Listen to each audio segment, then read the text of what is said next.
backflips and screaming. Yeah. All We these. could jump on tables. Yeah. We've just been really successful, has been the difference. We just sort of number one.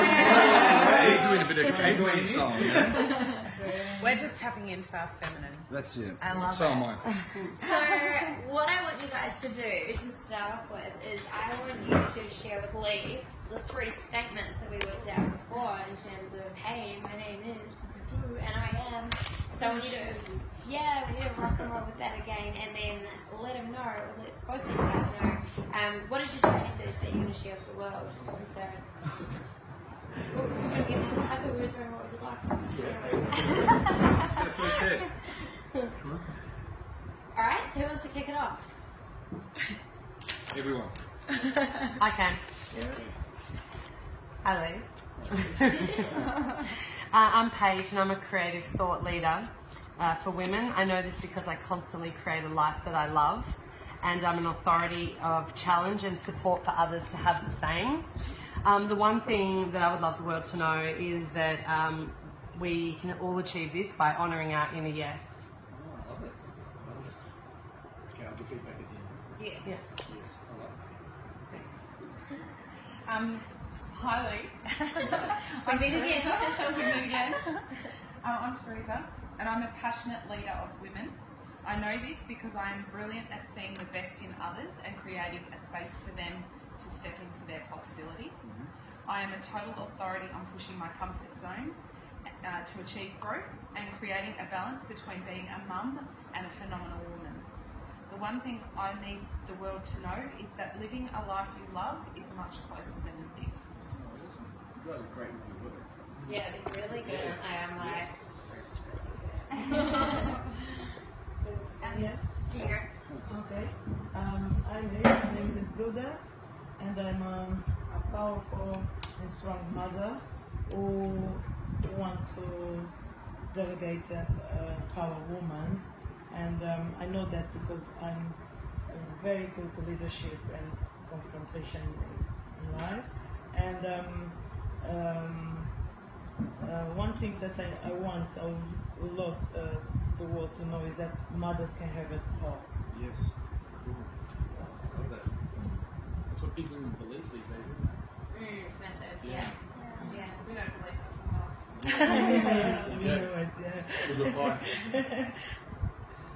Thank you, Melissa. Hello. My name is Melissa Withers. I am a fearless confidence coach and badass business leader. I know this because I am brilliant at being resilient, adaptable, and confident. I'm a total authority on living a full life without regrets, embracing change, and being a sassy business leader. And one thing I want the world to know is that anything's possible. Cool. Cool. They're all so unique but I powerful. know.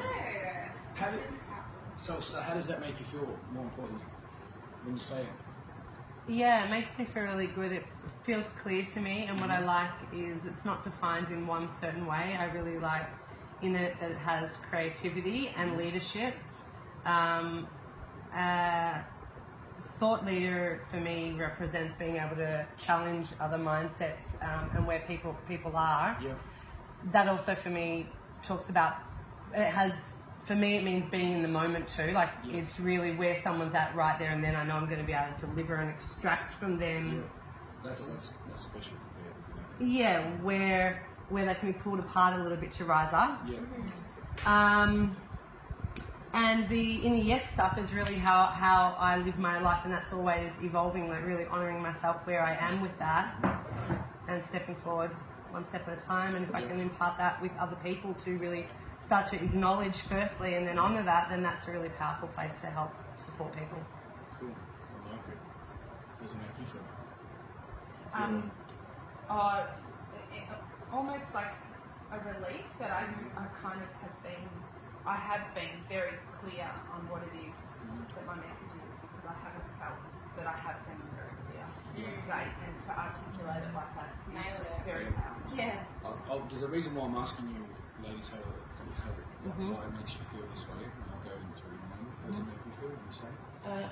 It makes me feel special. It makes me feel like powerful myself, and it's like it makes me feel like I want to work with most difficult people, the one you think they think they don't believe they can actually Yeah. change or break down. Yeah. It make me feel like I can do that, and then I can like change a lot of I feel confident on that. So like I can deliver that and like break down people, the most difficult people who think like they're not gonna. They think mothers that think no, I got no kids, 2 kids, I cannot do that. I wish, but there is no. I think I can shake them up. Yeah, I feel really confident on that. It's a majority. Yeah, it definitely makes me feel really confident in that, like, I'm an authority in this, like, I really know what I'm talking about, and I'm very confident that I can create all this value, and, you know, I am this person, so that feels really good. Yeah, the reason why I'm asking you ladies is because our internal drivers are all based on feelings. So if we do it because it sounds good or it's an idea, you won't excel at it, you won't be super successful. Like I was listening to what everybody wants, you would sort of just be crawling, I won't say crawling, you'd be walking towards your goals, because we, as humans, we search for a feeling. So why I was saying, how does that make you feel? If you know the feeling that you're actually searching for, even just in one word, not a sentence, and you know what that is, or maybe it's a number of feelings, that's going to keep you aligned and magnetized towards your goals. So we search everything for a feeling. Why are you doing? Why your brand? Why have you got that partner? Why we're in Bali? It's all for a feeling. So that's the nucleus of everything we do. And I know Regan and I, we've had our successes because we narrow down what are our drivers, what are the feelings. Because we can get caught up with society of making it sound good, or what people care about us, or how we have to fit into a box, or what we have to say, or how we look. And then you lose your power, and you're actually looking for a feeling that's not really there. So if I was to go with a feeling on any of mine, what comes out to me is creativity. Anything that I do, if it doesn't have the element of creativity, I mean, it can be a boring task, if it doesn't feel creative in it, I'm not interested. And so therefore I'm very free in what, there's many things I want to do because it comes in line from creativity. Like it's the base And of what now I that take you on. sort of explain that, I'm a bit like Paige. Like when I talk about feeling attached to creating that, or it's like I said relief because I was relieved that I got it out. But I'm shit balls passionate about what I've written there. Like, That's I mean, Best part passionate. as I was writing it and reading it out, and when I finished it, and I got a bit stuck when I was doing mine, but when I finished it, I just went, this is me on the page. So cool. So cool. Well, the reason I've got Lee up here, as I touched on before, is that he really is an awesome example of everyone who has pretty much broken all the rules when it comes to like traditional business and marketing and sales, all the rules definitely when it comes to online marketing, because really there's nothing set up. So he has, grown a very, very, very successful brand and business with no website, with no like online system. I'm going to teach you guys without doing a book. Anything massive which I'm going to teach you guys, and obviously like you guys know that you can go even faster, but he's such a true testimony to really just standing in his message and standing in his vision and creating a tribe ultimately 100% through Facebook. It's really all he's done. He's called in the tribe, and then obviously he has an amazing offer to solve your problems, and like it can be this simple is what I really want you guys to get. I'm going to give you like everything over the next 3 days, everything that we do collectively. And you can go do it all, you can do some of it, but I just want you to know that even just doing this like can get you such massive results. So maybe if we kick off on some tribe stuff as to how that actually happened, and then obviously we'll go to Steve, because Steve's in a cool position as well, because he like came through the tribe, so he went from like following me on Facebook to coming through to doing the retreats, being part of the tribe, to actually starting to lead the tribe, becoming a coach, and like now he's here. So it's like it's a really cool journey from his perspective as well. It's like it's so cool. It's so seriously cool. So in terms of these guys, I mean everyone's at kind of different like ages and stages and levels, everything. But what do you think are the keys to like starting out and building a tribe online in terms of like how did these folks start? Like how do you build a tribe? It needs to be an obsession. It needs to be something that, not an idea, you need to be obsessed about it. And something that It doesn't matter what people throw at you, or you're going to cop left, right hooks, or whatever it needs to be. You need something that you're not going to, you're going to be so driven about how you want to impact lives, and you want to be a solution finder, that down 10 years that you're going to be so passionate about it. Where Beast Mode came about was my journey of, me, really losing myself, being in dark times, being, really caught up with a lot of the wrong people, drugs. Story, right? You guys and just pulled out, and everyone's story is different. But, yeah. And then, if you've got life experience where you can actually say, look, I've lived through hell and back, and I've beaten it, that is gold. Because yes, we can go on, oh, look, I've done this course, and I've read that book. Yeah, that's fantastic. It polishes the trophy. We are the trophy. But if you can actually congruently say, a lot of people say, how will you qualify? I said, well, if you've got an hour or two, I'll tell you about my life story, not the 17 subjects and, all that money that we spent on, you know what I mean? So that's congruently what, I say. Not that you have to have a sob story and a pity story, it's just, what have you gone through, and that you've lived through, which you can, what you've mastered, and something that you're obsessed about that you want to share with other, women or men, and so on. And, I don't ask, or what's the word? I don't really explain myself too much to people, like I do, without sounding rude. But in what context do you mean, like when you say that? People will sort of say, when they try to rock you when you're becoming successful, and I just say, I know where I'm going. You don't need to understand it. Yeah, like I don't even like I say, I know I respect your model of the world, but I don't agree with it. And I go, the thing is, where's this conversation going? If someone's going to be negative at all, yes, you sort of tell them how it is, but is this moving us forward? No. Like if someone does the wrong thing, I really stamp it out. I'm quite,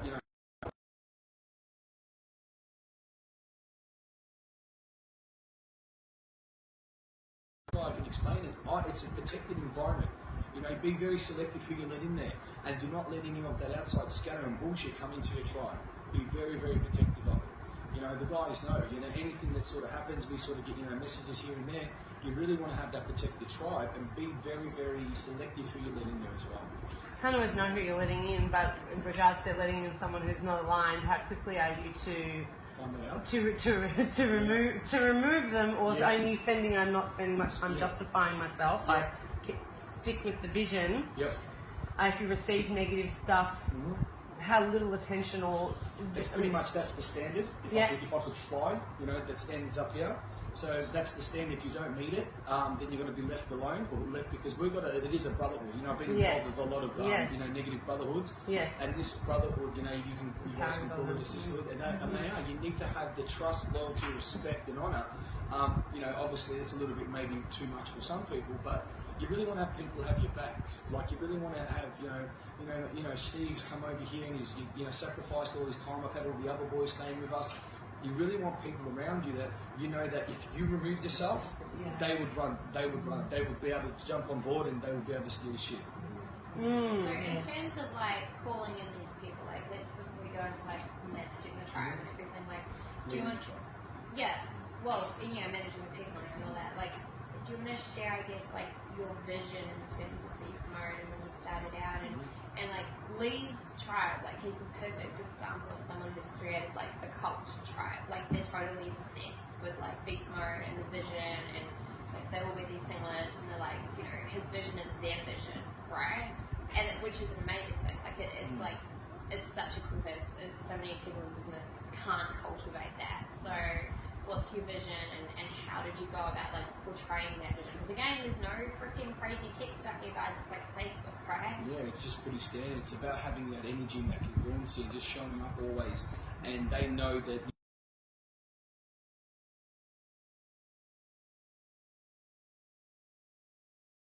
Said, oh well, I'm not doing this anymore, and that hurt us like family. Really rocked us, to be honest with you. Not just, oh well, you're just another person, another number. No, it really rocked me. It took me a few days to get over it.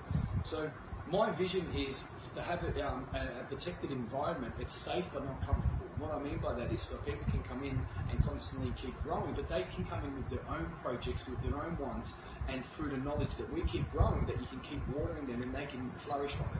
And then obviously they break off, like Steve's got his two empires, which he's got Steve Max Better Way and our back workout, and obviously he's still part of the brotherhood and he can come back and learn.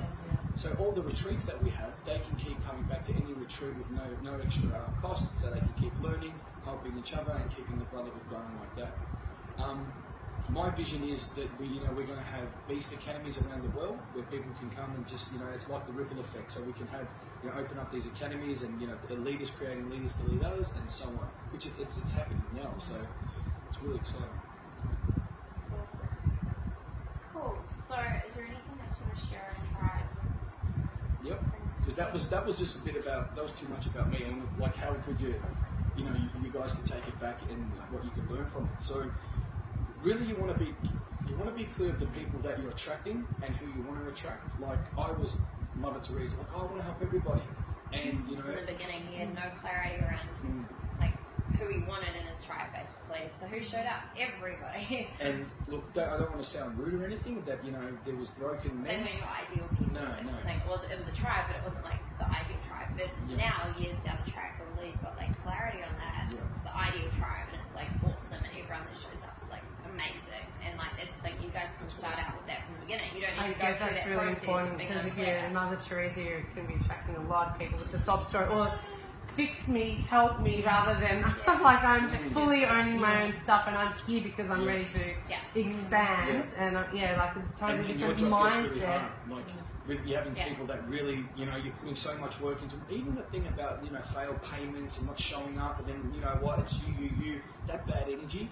And it used to really break me down. Now you've got these guys that are basically pushing you to saying what's next. So when you up your vibration or your as they say, your vibe attracts your tribe.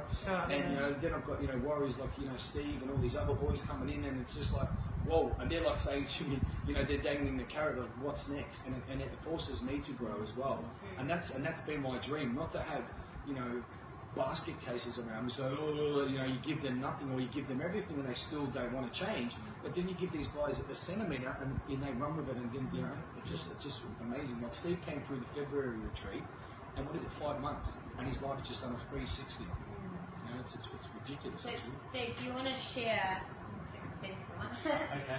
Do you want to share like how was it for you? Like I guess like seeing the tribe initially on Facebook and like seeing the vision, and like I remember you shared last time that you didn't really have a vision like yourself. So like how was that process for you? The whole process, like I say, I came into it and I just seen Lee and his story, and I didn't know Lee from the past, but we knew the same people and all that sort of thing. And I had a very similar background around very, very toxic environments and people, and like it was just an instant thing. I'm like, wow, what is he doing? I had no idea of tribe, vision, anything like that. Not at all. I was just in my own little world where I knew I had to do something. And as soon as I met me, I'll tell the story every time. I seriously went up to him at an event and I had my head down like this. I'm like, how are you? And but I knew I had to work on something, and like his vision, and then the whole brotherhood with beast mode and all that sort of thing. I could see that I could get into that because everything that I sort of believed in really was totally aligned with what Lee believed in his story. It just that inspired me from the start, and just getting involved in the trial and the way Lee led it, and the other brothers and all that sort of thing. It just sort of developed into finding out what my vision was, and it just aligned with Lee's. And all the way through, I've had to deal with some stuff where I want to fix everyone too. I'm already going through that. I'm still going through that now. And sometimes Lee or Regan or whatever, they have to pull me out and say, just be careful who you give your energy to, because you can't help everyone. And mine's just learning, and like I say, I'm creating my own things now, and it's all because I did follow Lee and his vision, and because he's so strong and passionate about it, it was easy for me to connect and sort of not follow as such, but sort of lead my own path in his sort of footsteps. So what were you doing before you started this? Yeah. That's a good question. Well, and then you just prior to this opening up for you, where were you in life? I was a supervisor in the mining game in Western Australia, and I was in between projects and lost, and when I started with in the network marketing game at the very same time, and I just I had no idea what I wanted. I couldn't even enjoy myself going away to do the things I love. I was like, what's wrong? Like I was starting to question where I was at. And as soon as I got involved with beast mode and started working on myself and associating with different people and changed my environment completely, I worked away from that mining game, which is a very negative environment. It took a little while. I even went back into Melbourne, where I moved from. It was a bit of self-sabotage and like went back to where it was comfortable to get some different work. Even though I could have stepped up in the morning game and gone somewhere else and like now I'll go where it's easy. I worked away and I actually I was earning really, really good money too. And this wasn't about the money for me. That's the thing I found. It was more about, like I say, what I was becoming passionate about in regards to me being able to help others with my story. I realised through Lee sharing his story and connecting with that I had a story too that was I believe is strong and powerful and can inspire many others. And from there, I was just throwing myself into anything and everything, and it's just it actually blows me away. Like I say, I get in sometimes. Apart from last couple of mornings. Few late nights. Few late nights, but I get up in the morning, I'm like, what's next? What am I doing today? What am I going to do today? And I'm just excited about it. Even this year, I would have never been able to do this a couple of months ago. Not a chance. I would have been like, oh no, do it everywhere. Much experience, amazing. So yeah, at least you're here. Cool. How long did it take you to build your tribe? When I say build, really coming to its power, really, to be honest with you, it's been 5 years with Beast. In the last 3 years, it's really started to turn over. That's just a collective of me believing in myself and believing in my vision and becoming, like I said, to use it, have that obsession, and really know that, I started getting results. I've started off with personal training with the mindset and all the NLP work. And then I'm like, nah, this is a bigger thing here. There's a lot of men that, not saying that you need to work with the broken men because then it's, it's just, there's too many pieces to pick up. We will help, but they need to lead themselves, which they're not in a position to do that. We're working with men that are just, sort of, they're going good, but they want to take it to the next level. And then we work with some very successful men that have been high on success and forgetting about the balance in life as well. So what's your core message with Beast Mode? There's a number of messages. It's really leaders creating leaders to lead others. Not, you lead a man and he goes back and leads his wife, and he leads his kids, leads everyone around him, and you just drop him into a new environment. It's pretty much that. It's like that positive, and it is. It's really, we've got when I'm mindset, I don't have total domination, which is that. When I'm in total domination, it's not an aggressive alpha male, just having balance. And having balance in life, and that's what I envision of a leader of men is having good health, an abundance, a life purpose, a good family man, a beautiful, passionate relationship, and has a bit of a laugh at the same time. I think I need to get my hubby over. No, I'm serious. Yeah, me too. I have a really fucking beautiful man who's been very purposeful and powerful in his life, and as I have accelerated over the last year, it's actually thrown him off his perch a bit, and not through my intention, but just because he stopped owning himself in that, and I'm really seeing that what you do, could help him connect back in with himself, because he's really led by example for a long time and been a leader for all his peers, and but he's become a bit emasculated, not through. But that's been the exact same. Because it's almost like slow down, woman. That's his message. If you could just slow down and I can catch up. But it's two separate journeys, and for him to feel purposeful and powerful at his own speed and his own direction is so important. But I can't do that work for him. He's got to get himself through. That's the exact same story to Regan. Yes, I'm 10 years older than Regan. I'm 36. And she's just an absolute genius of what she does, and she's been like that since I think she was 26 years old. And so the thing is, I could sit there and go, oh my god, and and you could be the breadwinner. I could feel sorry for myself, and nothing against the job, but maybe do a factory job or something. But it's like, no, hold on a minute. Her being so elite, it keeps me hungry and it keeps me growing. And it can be, if you let it affect you, it can be like you said. You can fall into fear rather than being hungry, right? Yes, and that's where I was for years. And when we first met, and this is where my journey is, I was a wreck. Me and Steve come from from Melbourne, dealing with a lot of those, just really nasty people, and it was just like, okay, where's the next party? There was no vision. So that's. There are some great people in Melbourne. There you go. No, I love Melbourne.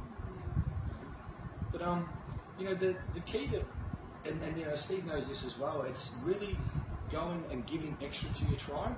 always go, obviously, look, I'm not going to say if they're worth it, because then you're sort of living at their feet. I always over-deliver and always help. But Steve knows as well, and not so much with him, but if someone is not pulling their weight, you need to let them know as well, because there's other people that I'm giving, and they're just walking all over me. How do you tap into that giving place? And I say this with like really just knowing myself, that sometimes I can feel selfish in a good way, and sometimes I can feel selfish in a selfish way. It's not like sometimes I'm like, I'm kind of fucked. Like, and I mean that like really, like, how do you tap into a place that really wants to add value and respect your own boundaries, and tap into that place where there is a lot to give, like, you know, not feeling like it's has a limit. Have you gone through that when you Always, it's like, because you obviously that's the way the person is, to like the way you have that relationship, you know, with Steve, with Jade and all the other boys, because they're very giving themselves, but there are some people that like, hold on a second, like, if you want, you need to sacrifice, you need to show me, you give me 100%, I'll give you 200%, and they do nothing but they want. And because you've given that, you just need to have a gauge, you need to be smart, like, okay, hold on a second, you know, I'm leading this, so you have to show me that you're ready to step up. If you want to take it to the next level, here's the option. You know, Steve's a private client of mine, you know, so he's like, hey Lee, you know, do that, and I always over-deliver, and it's not like, hold on a second, we said that many calls, so we're only doing that. No way, we do whatever it takes. So you want to know, you know deep down, you know, connected with your heart or soul, or just your intuition, that, hey, am I giving? Are they giving anything back? No, then I'm going to cut it. Yeah, okay, that's clear. I have some people, I do astrogenics, and I have people who like ask stuff of me, and there's no back thing, and when I'm like, actually, I'm unavailable for that. I've just had to set the intention, like, I'm available for this, and this, which might be like 3-way calls, that meeting, that.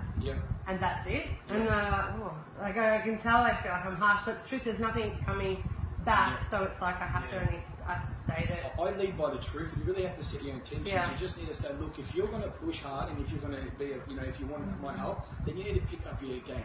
I'm not going to keep giving you, and you're just not, you know, you're just throwing it back in my face. And that, at the end of the day, people can't take that personally. I know it's different with women, you know, and I can't speak like that to women, but, and, you know, that's why obviously, you know, we run a men's company, but, you know, because I've never been a woman. And, yes, I have tried to coach women, and it's been a nightmare, so we won't go there. So you need to say, listen, look, we want to get the results.